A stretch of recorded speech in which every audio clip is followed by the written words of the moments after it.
டேய் மச்சான், நீ எப்பயுமே கேட்ப எதுல இன்வெஸ்ட் பண்ணலான்ட்டு. கோல்டு, சில்வரு, ஷேர் மார்க்கெட்டு, இந்த ஸ்டாக் மார்க்கெட்டு இதெல்லாம் போறத விட்டு பெட்ரோல்ல இன்வெஸ்ட் பண்ணனா நாளைக்கு நீ தான் லட்சாதிபதி.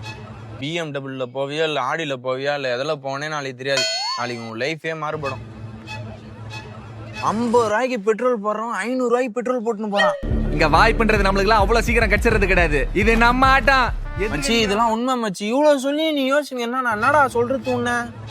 ப்ரோ அவர் சொல்றது கரெக்ட் ப்ரோ. நானே இப்ப பெட்ரோல் தான் வாங்க போறேன் ப்ரோ.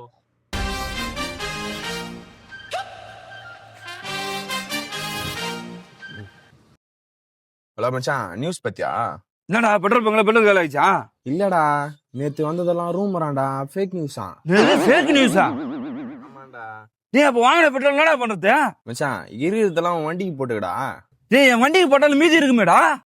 மீதிலாம் தேங்காய் எண்ணெய் மாதிரி தலையில் தேய்ச்சிடா. வேணா பண்றது. டேய் பொண்ணு நீ நல்லாவே இருக்க மாட்டற. முக்காச்சு கண்டு 10,000 ரூபாய் பெட்ரோல் வாங்கி வச்சு வீட்ல ஸ்டாக் கலங்கற வச்சுக்கிட்ட. அதெல்லாம் நாடா பண்ணாத. டேய் பொறுப்பு பைச்சிக்காரா. நீ நல்லாவே இருக்க மாட்டற நீ.